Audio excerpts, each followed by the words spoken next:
Whether you're a new real estate investor just taking down your first property or an experienced veteran with thousands of units under your belt, operating your multifamily deal is the make or break point for building wealth. Welcome to this property operations mini-series, part of the Bulletproof Cashflow podcast. This mini-series is hosted by my friend Jack Petrick and of course by me, Agostino Pintus, the host of Bulletproof Cashflow. In this mini-series, we'll cover what you do after you take down that deal and what it's going to take to become a successful property owner that you want to be. So let's go ahead and get into the show. Hey guys, this is Agostino. I have my good friend Jack Petrick, and we're doing a mini series on property management and operations post-purchase of an asset that you might buy out there. And so far we've covered so much ground, right, as far as property managers, how to find one, lease ups, contractors. There's so much information we've already shared with you, and we're not done yet. So in this episode, we're going to talk about materials, right? And materials is often one of those things that is often put by the wayside. Everybody's worried about finding the right people or hiring the right property manager, which is important. But where you get materials, how much you pay for them, all those little things, they will hit your bottom line. And yeah, you can roll up to your local Home Depot and buy some drywall or whatever, but are you sure you're getting the right pricing on that stuff, right? And would it serve you better if you got it through some independent, or would it be better to buy in bulk? There's various ways of handling that. And as I said, I'm sure if you've been following this mini series, you know that Jack's got a lot of experience with this, right? So maybe you mentioned in the last one, you were talking about the shutoff valves for like $2, where they're $10 at Home Depot. Like how do you come across those sorts of things? Like how do you find those sorts of deals? Sure. So a lot of time, a lot of drive, and you have to look at why you're doing it to understand why you're sinking so much time into it. So when we have a turnover, that turnover is our highest expense. We're losing revenue. We're putting money back into the property. We're not getting money out of the property. So starting off, I made the mistake like everyone else, like cheap. It's just a rental. Let's put it cheap in. Well, the problem is your tenants are going to be 4 times harder on those items than you're going to be. So when you're putting cheap, inferior products in, you're not going to get longevity out of it. So let me just give a quick example. I used to put cheap faucets in, Glacier Bay at Home Depot as a prime example. Next time you're there, open a box and actually hold that faucet. It's going to weigh a quarter of a pound because every single piece of that faucet is plastic. Yeah. So I used to put those in, and then what would happen is in 6 months the tenant would break it. So now it's a Saturday, you got a faucet blowing water out everywhere. So what do? You drop your family plans to go take care of it? Do you hire a plumber for $200 to take care of it? So because I was spending $30 instead of putting a Moen in at $60, which has a lifetime warranty, you have a product that will last for 20 years. I just took on this huge issue because I'm being cheap to save $30. So the first thing is when we provide material, we're putting in high quality material in that's not going to result in a bunch of service calls going backwards on it. So that's the first thing. It takes a lot of time to figure this stuff out. But again, once you put the investment into it, you figure it out and you know it moving forward. So we will put items in to again, maintain quality and reduce issues of like, we'll put LED lighting in throughout the property. And the purpose of that, sorry, I got somebody printing here, so I just yanked the paper tray out so we don't have to list that. We'll put LED lights in even the tenant's unit.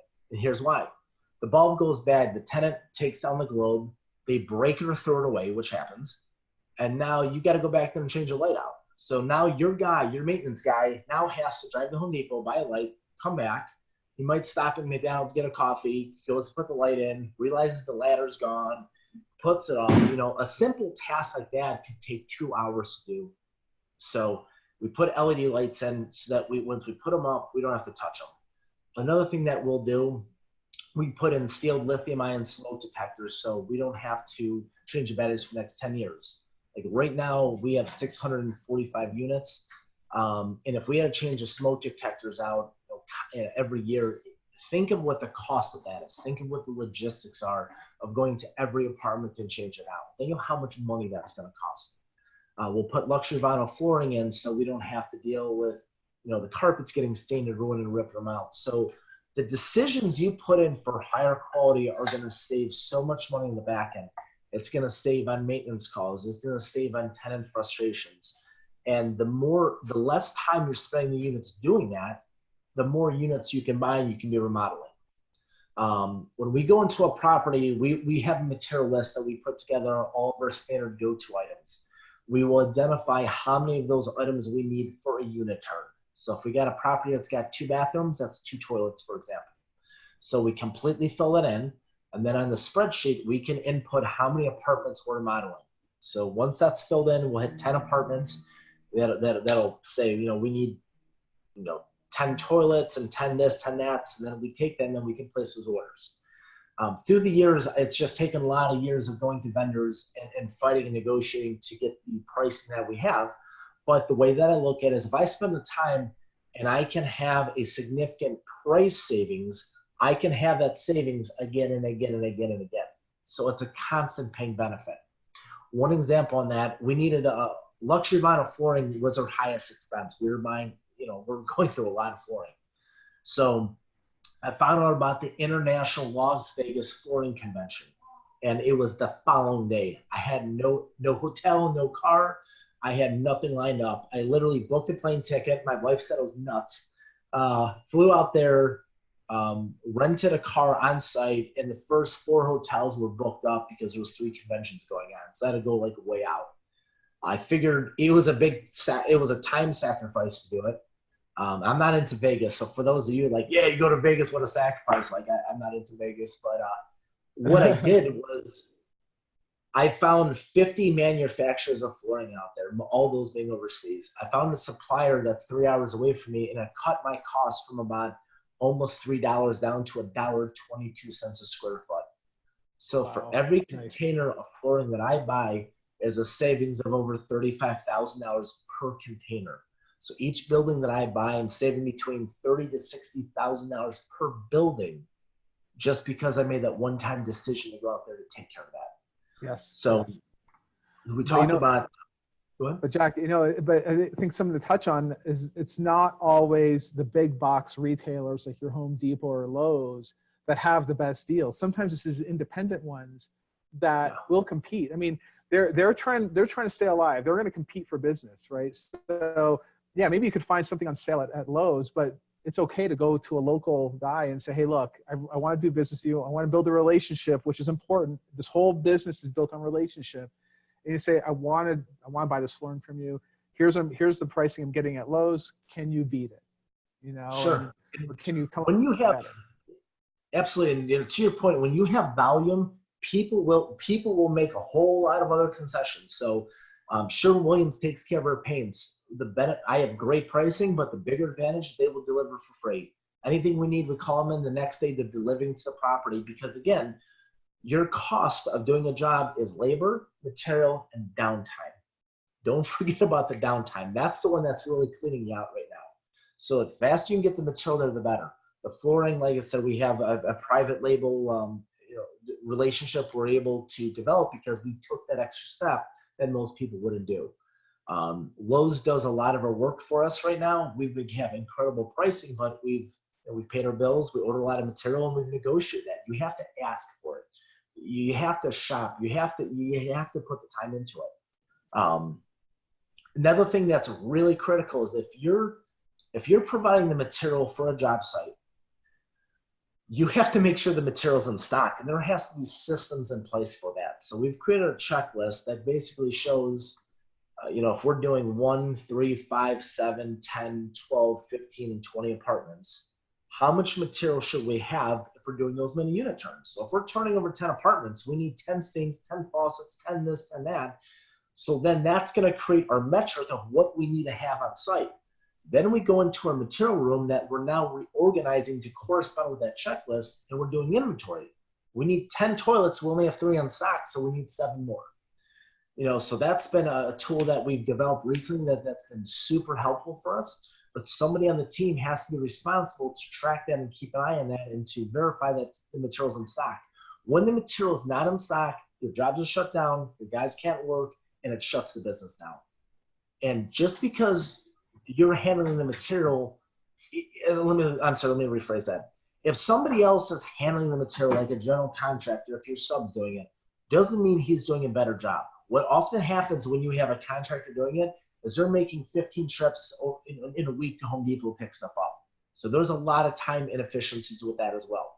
If you could put together a system together, which I've developed, and it's a lot of work, and have somebody run that system, it keeps the material on the job, the contractors are getting paid, the units are getting wrapped up, and of course you're going to have your bumps in the road, but it's a lot more efficient than the other options out there.